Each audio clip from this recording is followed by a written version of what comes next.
either new or old. It's always captivating, and it's it's a it's a way of reorganizing our thinking and the way we do things in our different sphere of influence.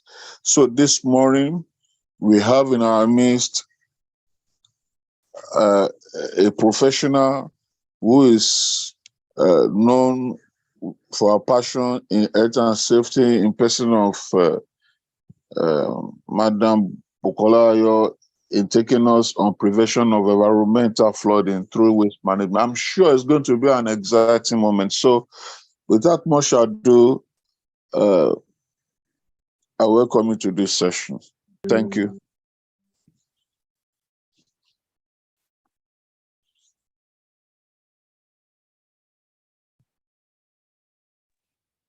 Thank you. Thank you. Okay. Please. Okay. Sabanki. Yes, ma'am. Okay, now the next one.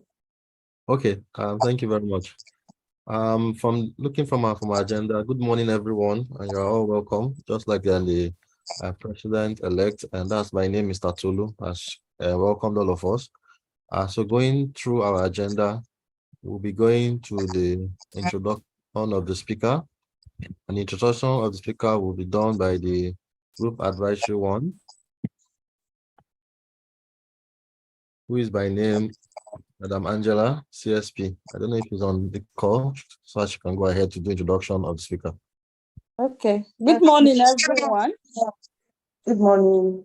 Yeah, so I'm so delighted to have our wonderful sister, a professional to the core, Bukola Ayo, in our midst today. She's a health, safety, and environmental professional with practical experience of working on international projects, production sites, and corporate centers. Her experience covers environmental microbiology, field operations with drilling rigs, laboratory testing, as well as support on broader issues as sustainability. She is experienced in writing policies, procedures, risk assessments, and reports, and can monitor and review these periodically. Prior to establishing Bob Marley Consulting Company Limited, he held key roles at International Energy Service Limited, IESL, for more than 8 years. She later went into full-time consultancy services with Safety Compliance Development Limited, Abuja, Dotcom Nigeria Limited, K Grease Services Nigeria Limited, etc. Successful track records extends to completing over 40 environmental assessment projects across various locations for major players in the energy industry, which include SPDC, Total E&P Nigeria, Mobil Nigeria, LLNG, Schlumberger, and the UN Environmental Program. With exceptional interpersonal skills, she can liaise with people on all levels, including other health and safety professionals, senior management, contractors, and work colleagues. She's experienced in carrying out training at all levels and presenting health and safety summaries and reports to line managers.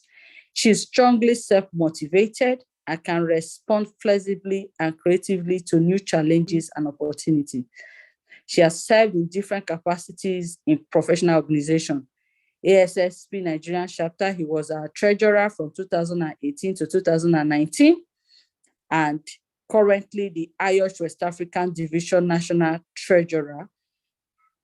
It is a pleasure to have her in our midst. Many of us have benefited so much from her wealth of experience, and I'm glad she's here. She has been on this platform over and over again, and she's here again to do what she knows how to do best. Buki, you are highly welcome. The floor is yours, please. Thank you so much for that wonderful introduction. At the point, I was asking myself if that's my profile.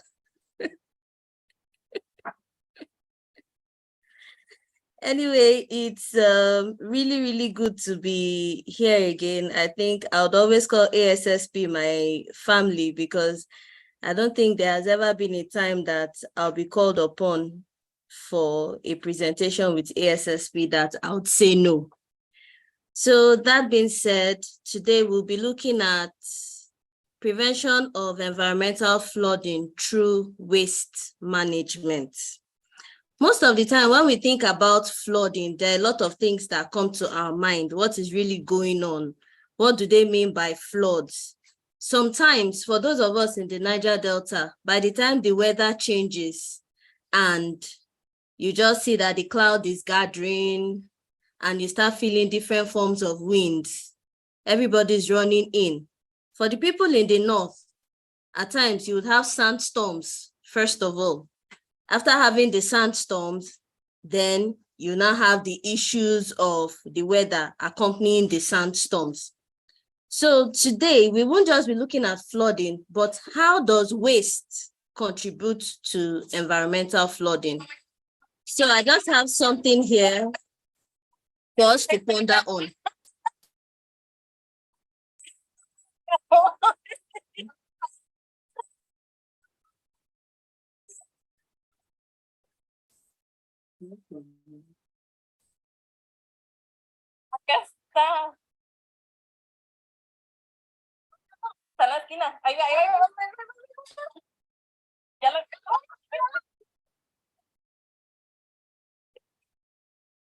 So I hope we understood the video. Imagine waking up in the morning. You are I seeing hope you this. can hear me.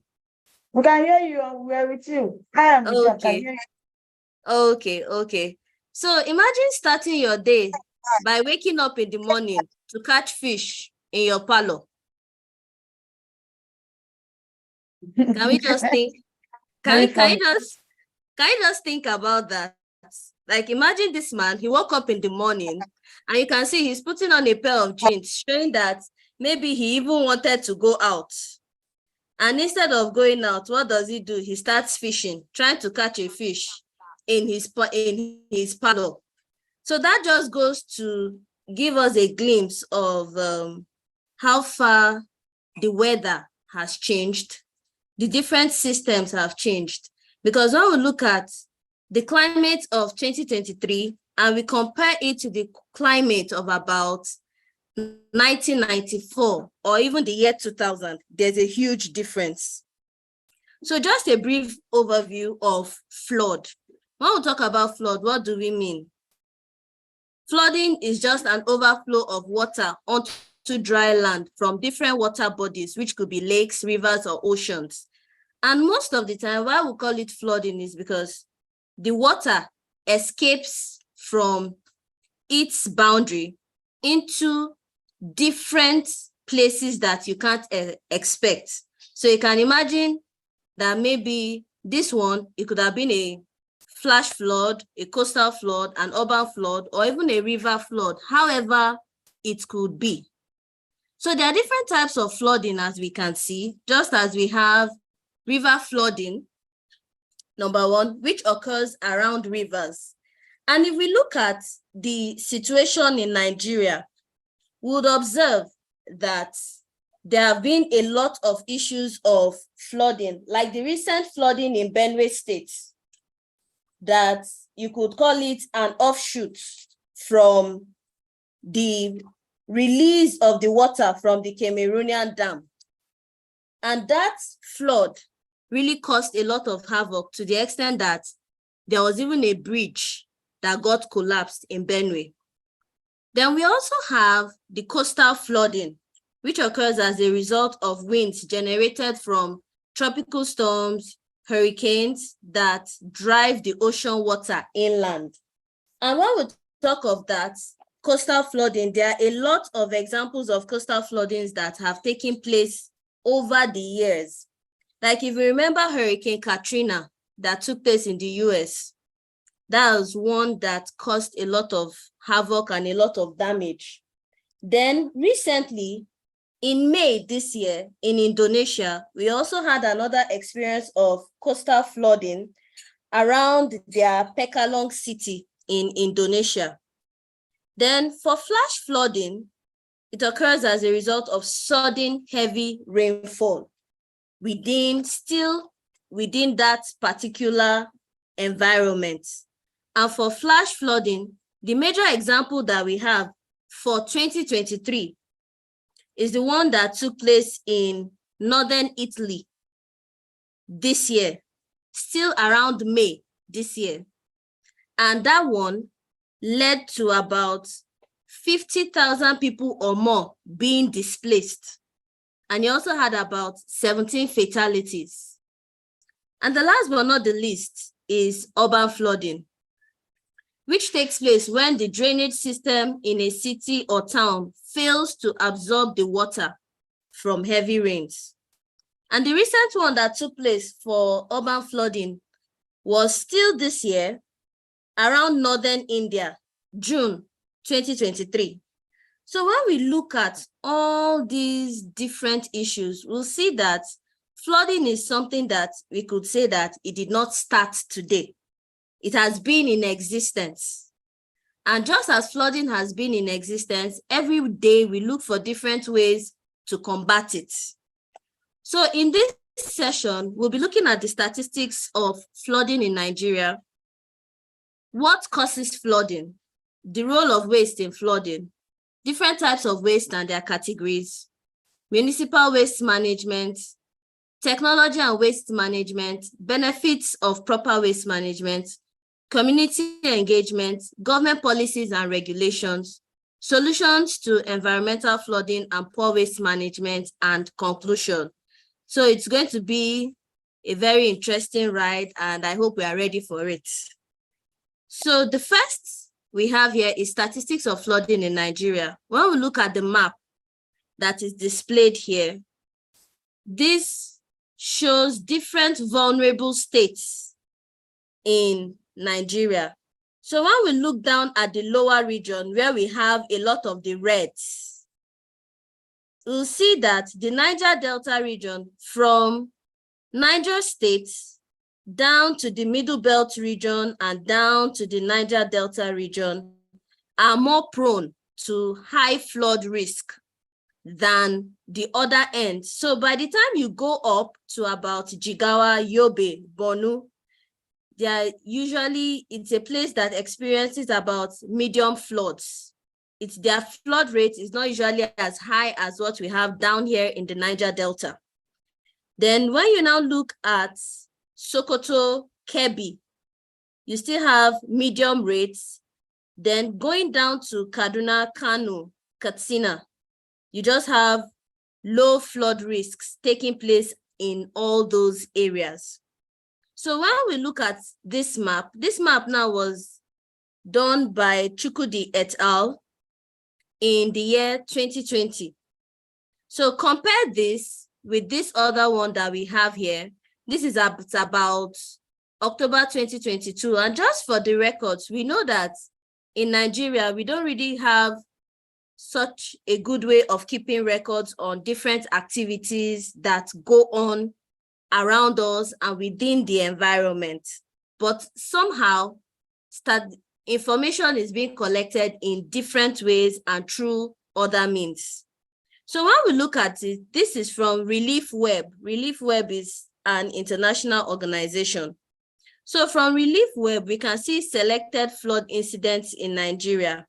And looking at this map, you would see that going down from Katsina to Adamawa and coming down to Cross River, there are a lot of places that were affected by the flood. Even Kogi State is not exempted from it. Then up to Niger. Then when we come down to the Niger Delta region, well, for the Warri people, they will call us area, because I don't think there's any year in the Niger Delta region that we don't experience floods. So when you come down to the Niger Delta region, you would see Rivers, Bayelsa, Delta, Ondo. There are a lot of affected areas, all by the flood. And when you look at it, for example, Rivers State, as at October 10th of October 2022, you have over 20 communities in Ogba Egbema Ondoni local government area being submerged, with schools, farms, and bridges affected.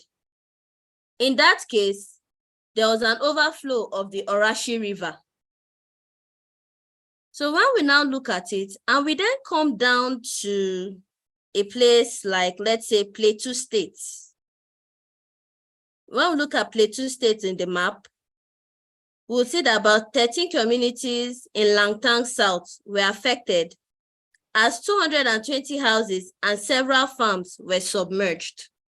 So most of the time when we think of this issue of flooding, we keep asking ourselves, how do we go about it? How do we deal with this issue called flooding? Because comparing these two maps, when we look at this from 2020, we look at this from 2022, we can see that there's even an increase in affected areas in 2022 compared to what we had in the year 2020. So what causes flooding? Because we keep saying flooding, flooding, flooding, flooding, and there are different factors responsible for it. We have the natural factors, we have the social factors, and you also have the human settlement improvement dilemma, because day by day, as there's improvement in the different ways of the society growing, you look at it, oh, like I'll use my house area as an example.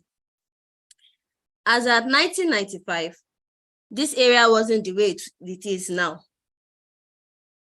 So due to development and all that, you have more houses, you have more schools, you have more shops, but compared to how it was in 1995, it wasn't like that. So when we use that as an example and we bring it into this issue of flooding, you realize that a lot of places that were plots of land, pieces of land, right now, all those places have become residences, people's houses, schools, even shops, and the likes. So that brings us to ask ourselves, really, what is this thing, flooding, and what causes flooding? As time goes on, we'll also look at the different aspects on how to mitigate flooding. So we'll start with the natural factors. We have extreme stormy weather. Like in Libya, the issue of Storm Daniel, it caused a lot of havoc over there, that to the extent that you had a collapse of 2 of their major dams, which increased the different havoc and devastation that they have over there. So we have extreme stormy weather, special density of river network, topographic terrain, and conditions. So when we look at it, going back to the map of Nigeria, you realize that people that are higher up are less exposed to flooding than the people that are below. Because when you talk of overflow of a river, definitely the river, you cannot have a river overflow that will leave the ground and maybe close to a place that you have mountains, that the water will leave the ground and go up to the mountain. It's not possible. So we also have the social factors, land development and utilization, just like what I said about my house area here in Port Harcourt. Then you have economic activities of population. Definitely, as you have development, definitely you would also have economic activities coming up, because somebody would stay and look at the area and say, oh, before, we didn't used to have shops around here. Or why would somebody have to go to one of these major markets, for example, My One Market? Why should I go to My One Market to buy things when there's space and I can actually open a big shop where people could buy things?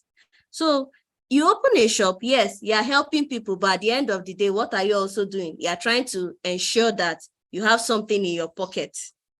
Then you also have construction of technical facilities, because as time goes on, the place is developing, you have shops. Also, you see that, oh, let's have schools, let's have hospitals, and the likes. So all of that is affecting the strength of the land in that area.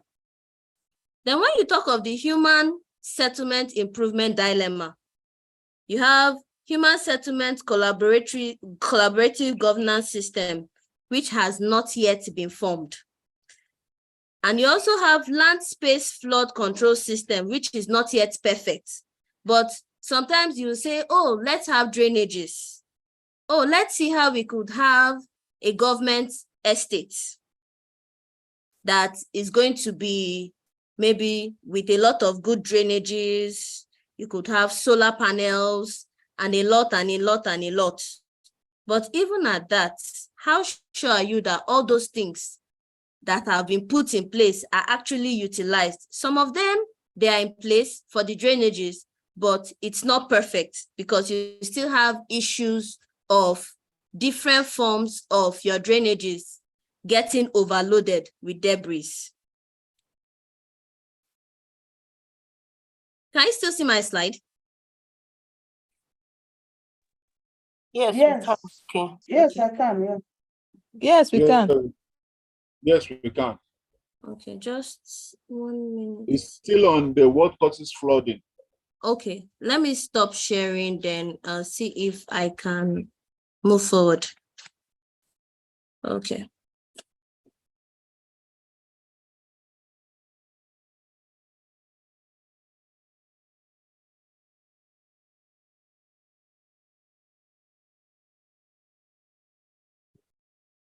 Okay, can we see what's there now? Yes, we can. What causes flooding? Some pictures, the Okay. drainage. Yeah. All right, good. So we're going to use Lagos as a case study here for urban flooding. So looking at Lagos, using Lagos as our case study, we can see the image here, causes of urban flooding, Lagos urban flooding. First, we have global climate change, poor urban planning, urbanization, and you also have anthropogenic activities. So going down from global climate change, we know that that one is everywhere. So it's not just synonymous to Lagos alone. So we have changes in the weather pattern. So when we look at the way the weather is now, and we compare the weather to how it was in about, let's say, 1999, there's a huge difference in it. So even in some parts of Nigeria, by this time in this month of September, you'll be feeling the Harmattan breeze gradually. But now, I think we're still hearing issues of rains here and there. So we also have tidal and co-tidal influences. So definitely there's tidal rise and all that. Then down to urban planning, poor urban planning, we have poor drainage facilities and development of flood plans or floodplains. So most of the time you see that, you see yourself in a situation where you're staying somewhere and you use water in your kitchen. Then after doing your dishes and all that, by the time you go to your backyard, all the water that you thought had gone into a drainage system is out on the floor. And you keep wondering what's going on. Then you even have development on floodplains.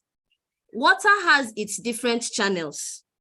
There are some different places that are not supposed to be places for building. But you find out that people will build houses in that area. And when you build houses in that area, what happens? By the time the floods come, the water will definitely look for somewhere to pass through. And it will pass through all of those routes and move ahead.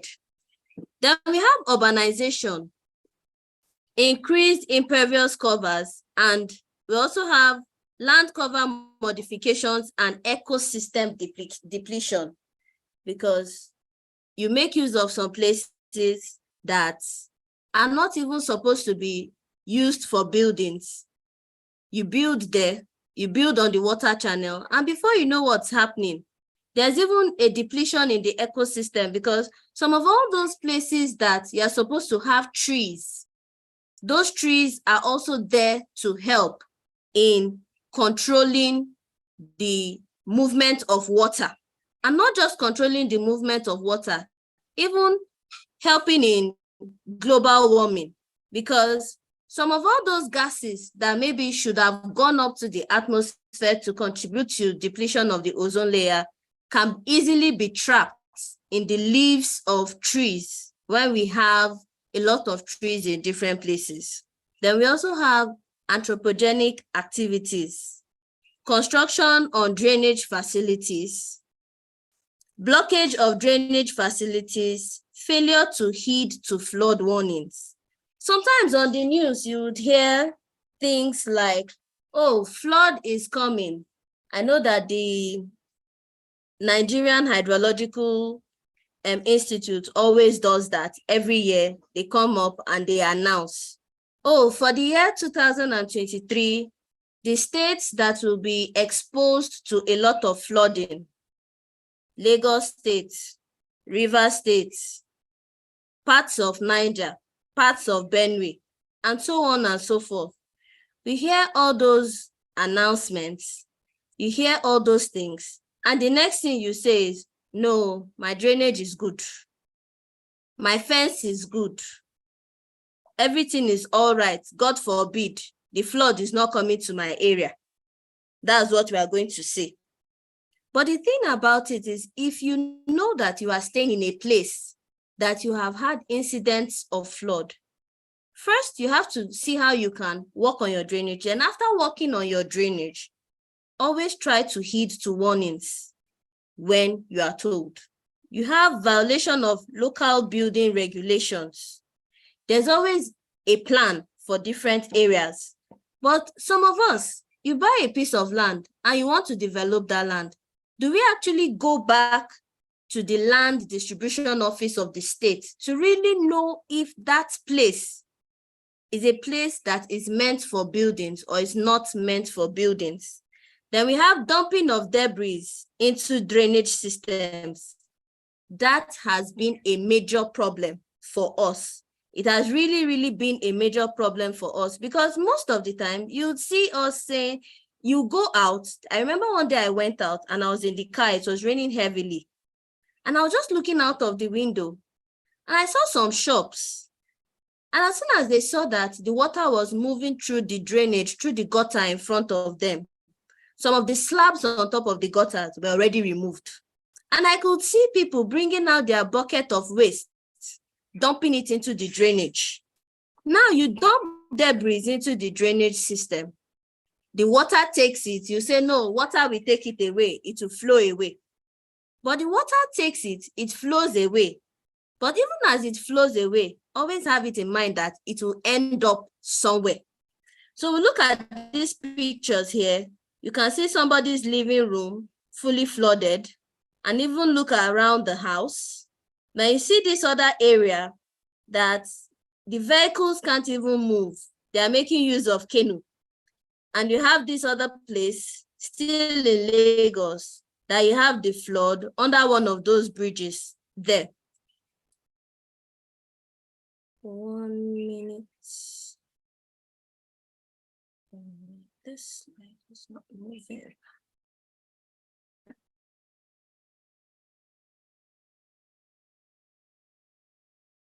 Sorry, I don't know why the slide is not moving.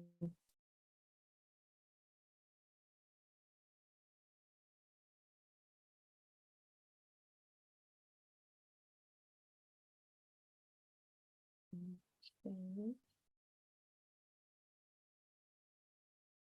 And that brings us into the role of waste management, because we'll be wondering, now we talked about dumping of waste, debris into the drainage system. And we'll keep asking ourselves, what is the role of waste management? Waste, as we know, is any unwanted or unsuitable material. So something may not be useful for you, it may be useful for somebody else. And the different ways that waste contributes to flooding is number one, blockage of the drainage systems. Like when we look at the picture that we have down here, you see the vehicle parked and you can see different colors of waste materials down there. And even the waste materials can influence the flood of runoff into the canal system. Like some years ago, I can't remember the year, whether it should be the late 1990s or the early 2000s, when there was that canal blockage in Lagos. I don't know if we can still remember that incident, that there was a blockage in the canal and there was flooding and all that, and people were running away, and that led to a lot of fatalities. Then you have blockage of sewage systems. When you have a place that has a lot of houses, first of all, there are cases of overpopulation. Like there's a compound around my area that when we moved into this place, that compound was known to have 2 3-bedroom flats. Now, when you look at that compound, what you have is the 2 3-bedroom flats are gone, and you have some 2 bedrooms and 1 bedrooms, all still in that space. That who knows, the person that built that place must have built with the plan of 2 3-bedroom flats. So imagine a place that maybe, I think they have about 1 2-bedroom, 2 1-bedrooms, I think I'll be 2 1 2-bedroom and about 2 or 3 1-bedrooms in there. So imagine what will happen in that kind of place.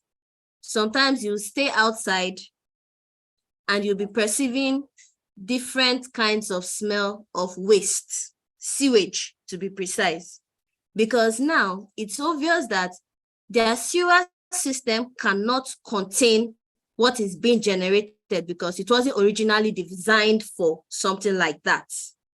Then you have open waste dumps in lowlands, even wetlands, that reduces the natural flood retention capabilities of that land. So sometimes you have some land for some open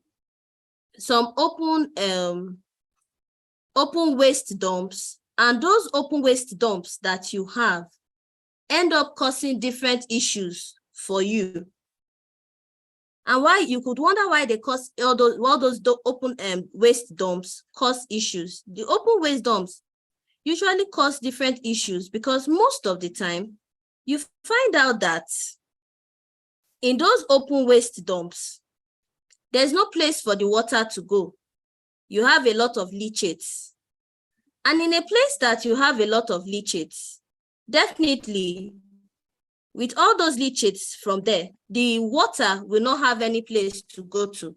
And when the water doesn't have any place to go to, definitely you have flooding on top. So that's why when you see some of all these landfills, you see different kinds of puddles of water settled around the waste, because the land cannot hold the water again. So you find the water on the surface. So you now come down to different types of wastes and their categories.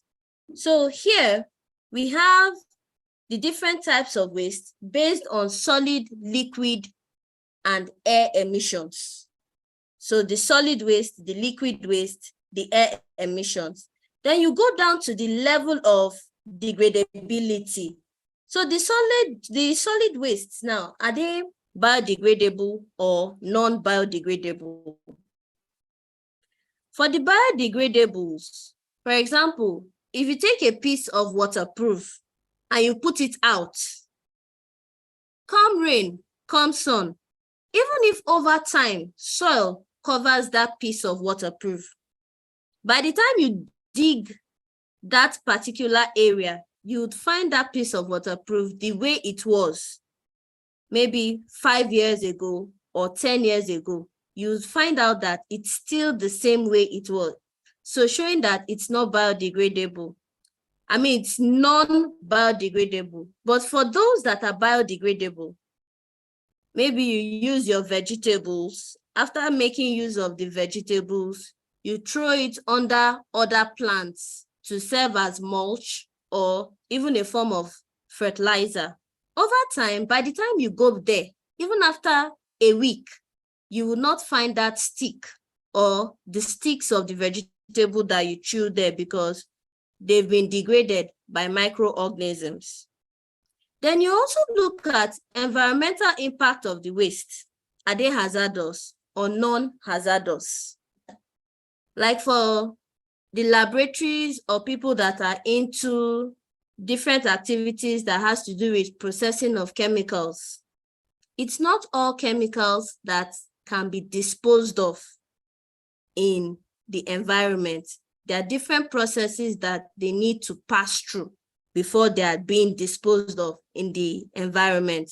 Like the nuclear bomb blast in Japan some years back, when you talk about the Fukushima nuclear plant, now it's all over the news on the Japanese government saying that they have done a lot of work on purifying the Fukushima waste. And after purifying that Fukushima waste, they want to dispose of it in the Pacific Ocean. So based on that, there are a lot of campaigns going on by environmentalists in different parts of the world stating that if they try that, there is going to be a lot of havoc on the marine life. Then we also have non-hazardous waste. Those non-hazardous wastes, it could be chemicals, it could also be other forms of materials from us that we know that won't have an impact on the environment. For example, when we take salt water, you prepare a solution of salt and water. If you taste it and it's too salty and you feel that the concentration of salt is so high in that water, what do? You add more water, and as you're adding more water to it, you're diluting till it gets to a certain point that you feel it's safe and you could discard it in the soil. Then still on the classification of waste, you have household waste, which could also be municipal waste. You have industrial waste, you have radioactive waste, electronic waste, medical waste, nuclear waste. So even in the hospitals, there are different ways of them getting, let me not say getting rid of their waste materials, but disposing of them in a safe way. Like when we remember the period of COVID-19, there were a lot of waste generated due to COVID-19. You go out and you see a lot of nose masks, different shapes, sizes, colors. You see a lot of them in different parts of the environment. And that brings us to municipal waste management. How do we take care of our municipal waste? How do we take care of all those different kinds of waste that are generated from our houses, are generated from different industries around us? And I have a question for us, so we could just drop the answer in the chat box. In Nigeria, and in the different states that we have, do we have adequate waste management facilities to take care of the waste that is being generated in that area? So you could just drop the answers in the chat box while we go ahead.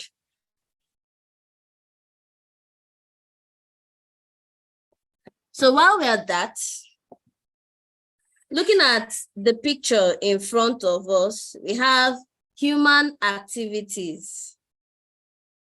Okay, let's see. Oh, a lot of us don't. Okay, even here too. Here in Port Harcourt, I'm still yet to see. Here in Port Harcourt, we have different people that collect waste, but even as they collect the waste, they tell you that, okay, pack the waste in a particular place, that the waste trucks will come for it. But even as they say that the waste trucks will come for it, how often do they come for it? So I think this is something that we could actually look into to see how things can be done to help the system. So, sustainable municipal waste management. First, we have the human activity, which then leads to waste generation. I hope we know that every human activity generates waste, both biological and unbiological, because even from our bodies, we generate waste. Do you agree with me on that? So we have waste generation, then storage of waste. How do we store the waste that is generated? Do we have a system of waste segregation, or everything is dumped in one place? Then we also have collection of waste. There are two ways. Either you transport them, or you go through a process and you recover the waste before disposal of the waste. And the disposal of the waste can be done in different ways and in different places. Okay, somebody said we don't. However, there has been some efforts to manage some type of hazardous waste. Okay, that's good. That's very good. I think that's something that if the Nigerian government can do something about bringing back the incineration system, it's going to do a lot of good to us.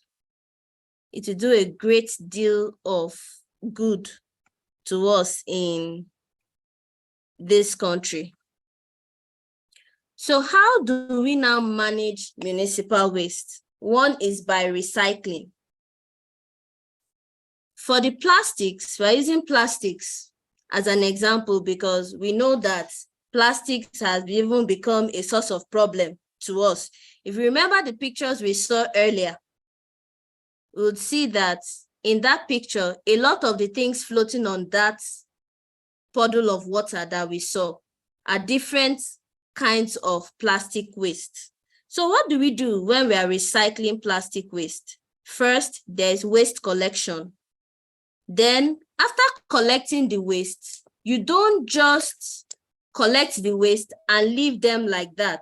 You now have to take them to the material recovery facility. Like I know there's a place in Port Harcourt called Boskel that they deal with a lot of waste, plastic waste, hazardous waste, and all that. So when you do that, you take it to that. Then after that, you sort the waste. Then after sorting the waste, they go through bundling.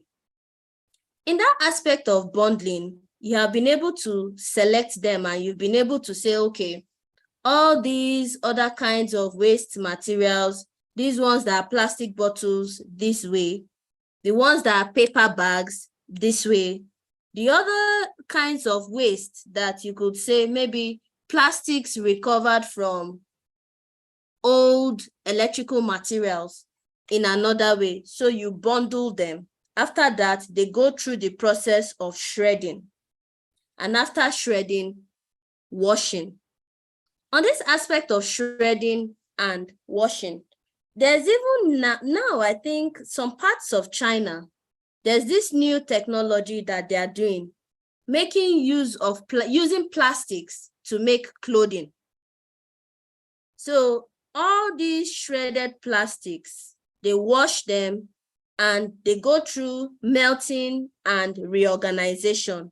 In the process of that melting and reorganization, from that same plastic, they produce different forms of yarn or rope, different thickness. So the ones that they use for fabrics are actually very thin compared to the ones that are used for the shipping wires or all those ropes that they use on different ships. Then from melting and reorganization, you have new products. And the other way of taking care of municipal waste is composting. Most of the time, the compost materials are generated from food scraps. And those food scraps, what do? You pack them together. You could collect them in a pit. Like there was a program I was watching one time, and a restaurant in, I think, Ghana what they do is that all the leftovers and the food scraps that they have, they collect all of them in a pit. And over time, they keep stirring it. And after stirring it, after a certain period of time, those different forms of compost that have been broken down by microbial activities are then prepared. Some of them are dried. And when they are dried, they are packaged into manure and sold to farmers. Then the ones that they don't want to sell, they send it back to their farms. And we know very well that organic matter increases soil health and plant growth. Then while that is going on, we know very well that the plants remove the CO2 from the atmosphere and make use of it to produce food.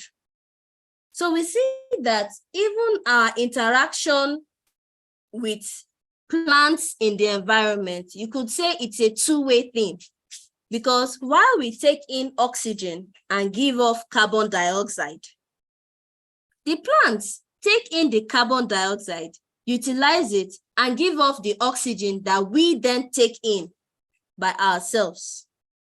And that brings us to hazardous waste management. How do we take care of the different kinds of hazardous waste, which could be radioactive substances, biomedical waste, chemicals, and even flammable waste?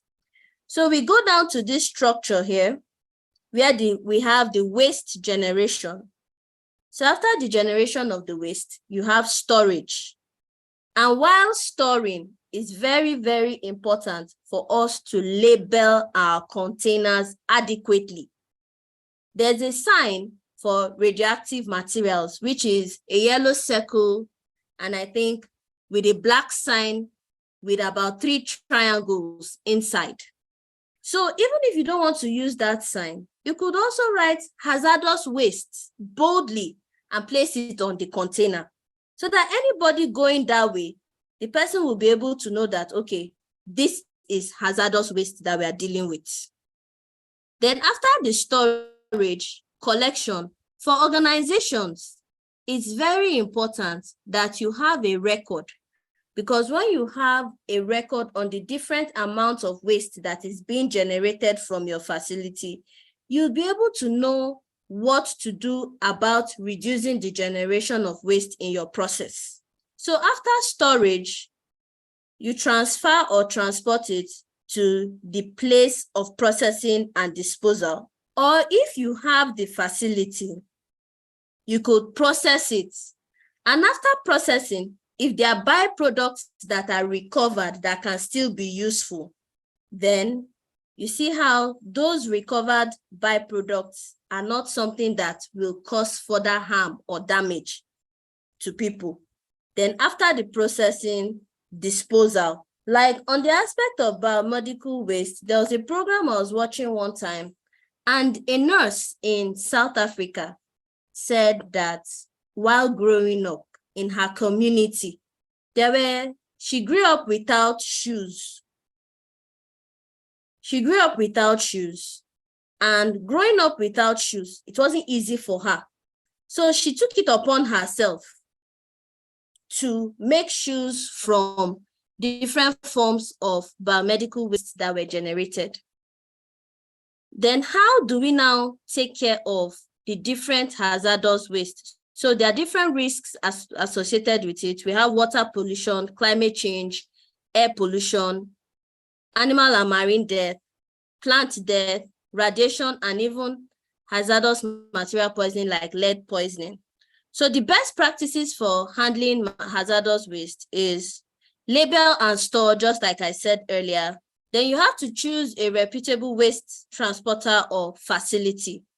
Train your staff on proper ways of handling hazardous waste, and always review and ensure that as you review your system, it helps you to know if your processes are good or they are not good.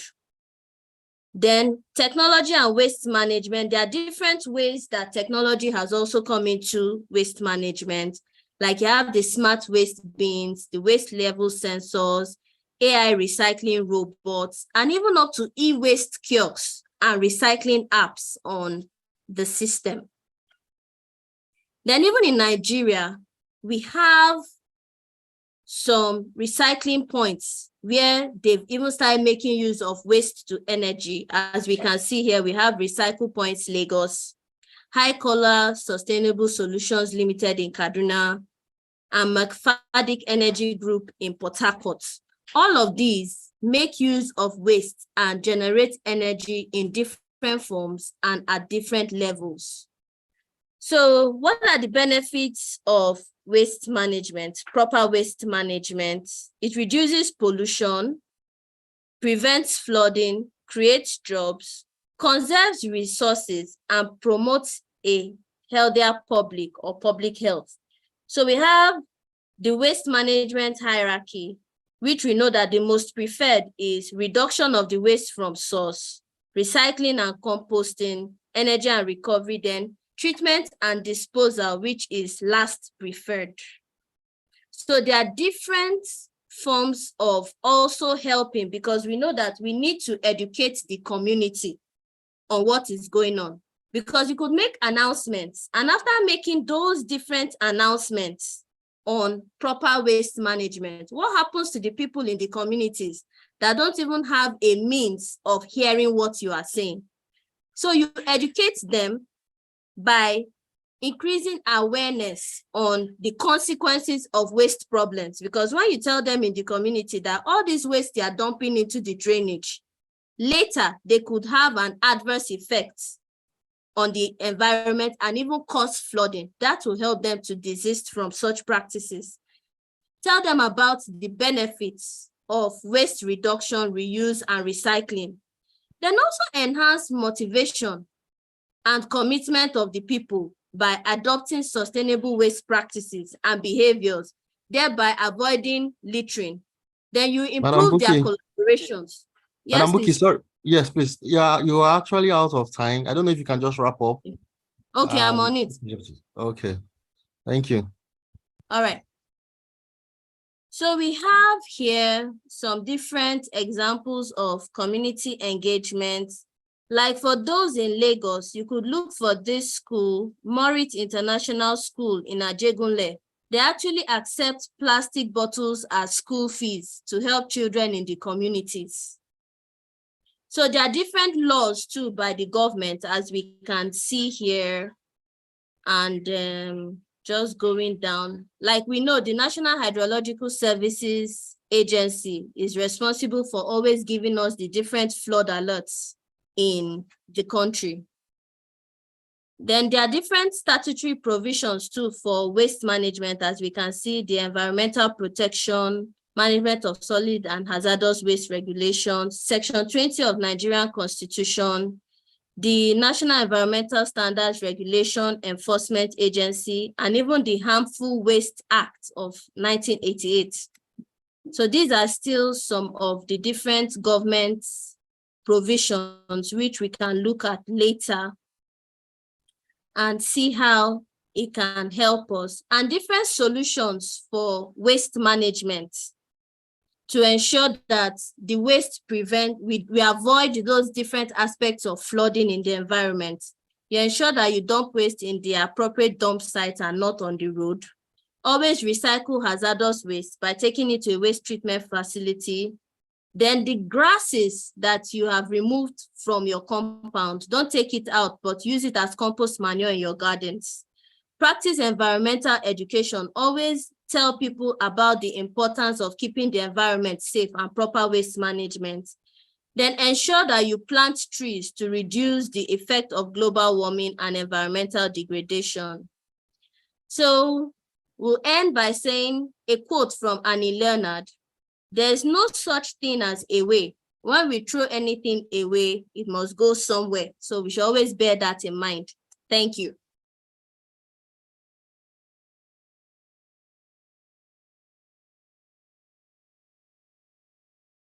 Okay. Thank Thank you so much. Go ahead, sir. No, go ahead. Just to Mr. respond Go ahead. to know that we are with her. Go ahead, Bankole. Okay. Thank you very much once more. Thank you, Madam Ayo, okay, for this elaborate presentation. I know some people will have questions, and going through our agenda, the person who will be anchoring the Q&A section is going to be our immediate past president, who is by name Dr. Andrew Ogechukwu. So you have the floor to anchor this section on questions and answer and contributions. Thank you.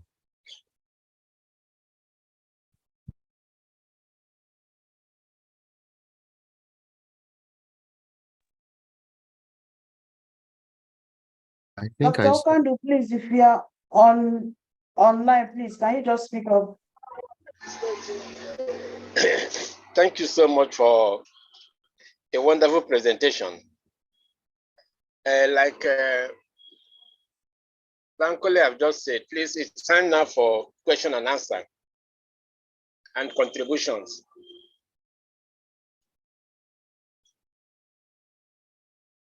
If you have questions, please, the floor is for you and the contributions.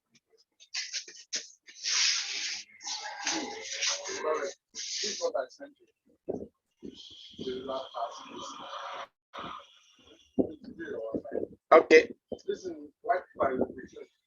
Am I being heard? Loud and clear, Yes. sir. Yes, go ahead. Okay.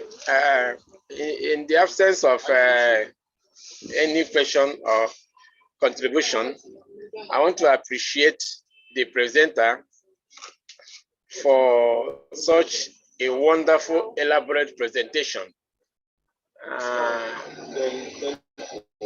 I believe that if we're able to imbibe what we have learned today, at least we can control our environment to a reasonable level.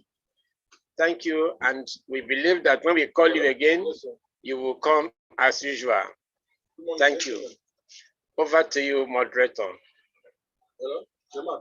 Okay, thank you very much, Dr. Okandu. I'm looking from our agenda. Next we have is the presentation of certificates of recognition, and this will be anchored by the president herself, Madam Fatima Zuberi. So just permit me, I'll be sharing my screen for the certificate of recognition while she anchors. Thank you.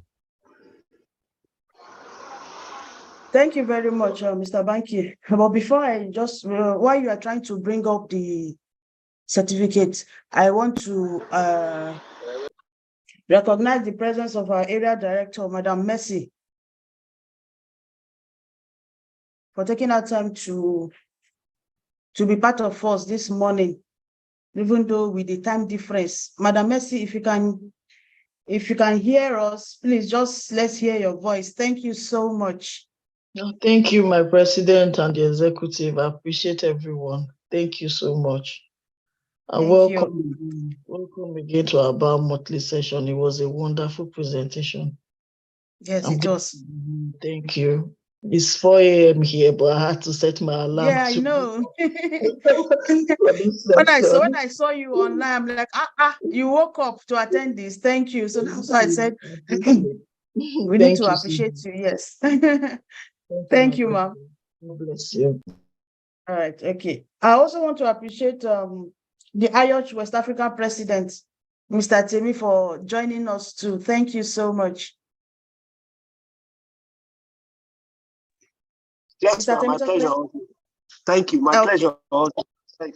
Thanks. Thank you so much. Okay. I will also appreciate every one of us too that is here, even though I don't call names, or please pardon me. We are all, of course, we're all special and professionals. So thanks for taking our time to attend the KSS for this month. Madam Buki, thank you so much. In fact, you made justice to the topic. I wish we had more time so that we can really deal and ask a lot of questions and see what it is that we can do as individuals, because this section has to do with what we are experiencing now. Like I said earlier, it has been raining since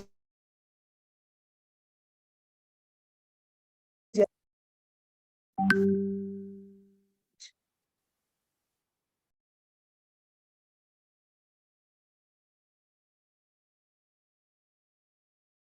can anyone hear me? Yes, we We can. can hear you, President. Oh, okay. Yes, we can hear you. My system just went off, so I'm like, what happened? Okay, so it's really a good timing for this topic because everywhere is flooded now. And so we as professionals, so as an individual, we should try from our own end to always segregate our waste. Always segregate our waste. That will go a long way to help even the people that are coming, the companies that are coming to pick up our waste from our homes too, to make the job easier and separation easier for them.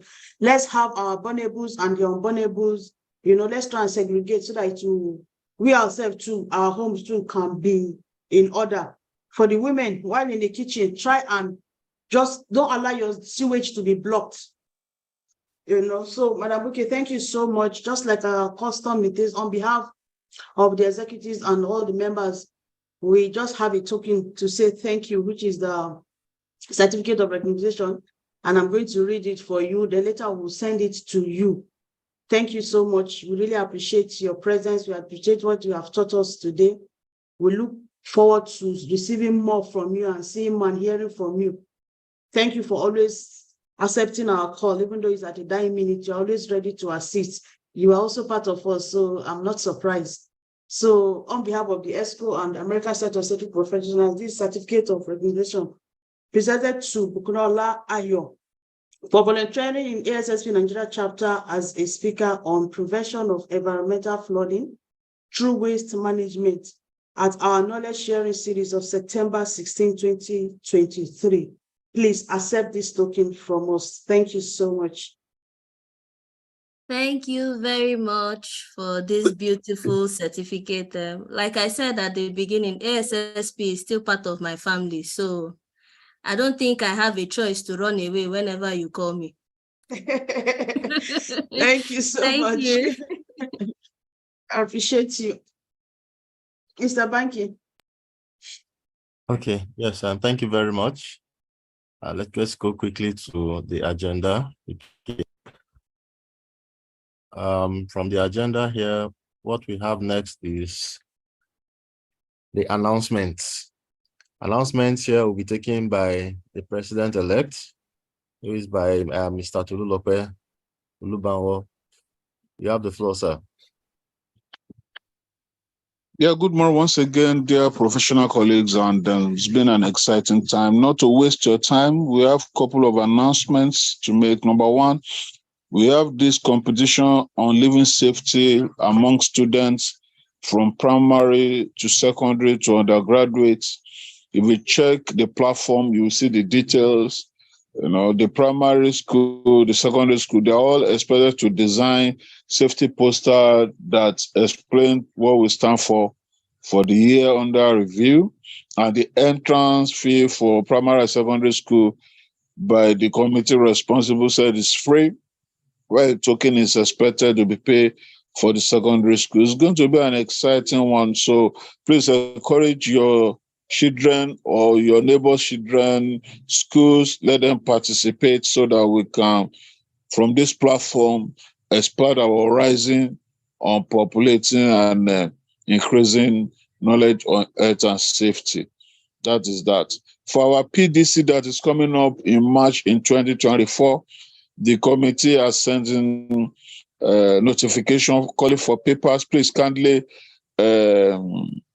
send your papers to the committee concerned. You have been given wide latitude on the area of expertise so that you can bring in your area of professionalism in writing your papers. Once you send in your paper, they will do the needful so that the paper can meet up with the international standard. Please get this one done. On the 23rd, we'll be having meeting that we ought to have one-on-one in Benin City. Now it will be virtual. So, and the meeting will be on Saturday next week. I think it's 10 a.m. We'll be having our bi-monthly meeting. Please let us try and join. We will still remind members on the platform. On the same day in the evening, we'll be having a webinar by BICE, Black Safety Excellence, the excess of being a biased member. It will be held by the coordinator at global level, Emmanuel Winfo. So we expect members to join. We keep on increasing knowledge by learning one or associating with one thing or the other in knowledge platform. So thank you. These are the few announcements. If there are any other ones left, the president will say that in our closing remark. Thank you and God bless you. Have a nice day. Okay, thank you, Mr. Tolu. And for now, you have said most of the announcement. As the time goes by, we'll populate and send out notification out. But please, let's try and encourage our kids, our cousins, our families to be part of that essay competition. It's really going to be interesting. And also, let's try to attend our meeting on Saturday. Just a recap to what he have said. And for call to papers, we are waiting for our speakers to send in their papers so that we can kickstart. So once again, thank you everyone for taking our time to be here. Really appreciate your presence and we look forward to learning more. So please, like I've always said, if there's room for improvement for us, just let us know. You can get back to us and tell us where is it that we need to improve, because we are all learning. Learning has no limit. It has no end. We are here as professionals so that we can safeguard each and every one of us. I always say that whenever you see, take charge of it. You're responsible for whatever act or whatever action. Let's be our brother's keeper. Thank you so much. I can see my boss, Mr. Nesiama. Thanks for attending. I appreciate you, sir. Thank you. So once again, my IPP, thank you so much for all you have been doing for the training, for the education and the training. I can see your handwork. Thank you so much. We appreciate you. My ESCOs, I appreciate you for all your support and your undying and endless commitment to what we are doing. Thank you. I look forward to seeing you all again on Saturday for our meeting. Thank you so much. Please, like we usually do, Mr. Banky, don't forget our picture. Let's just put on our camera so that we can just take a headshot. Thank you so much. Okay, thank you, and the president. So just like she has said, please can we all turn on our cameras while we take a snapshot?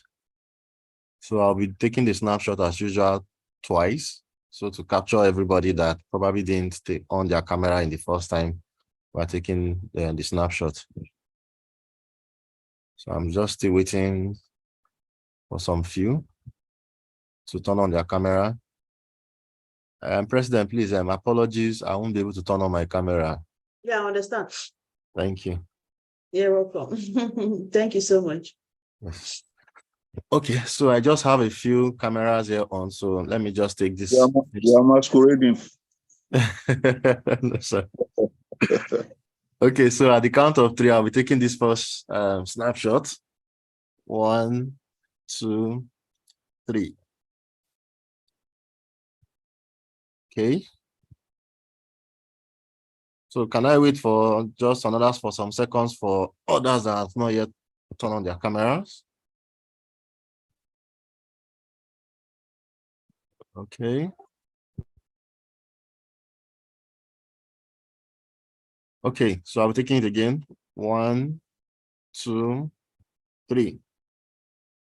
Good. Okay, thank you everyone for turning on their cameras. You can turn it off now. President, over to you. No, we are good.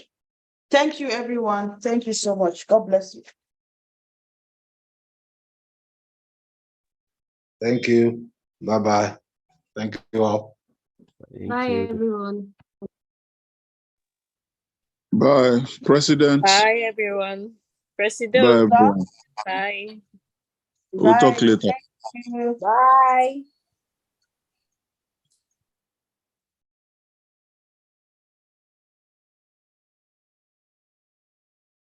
Mr. Tolu?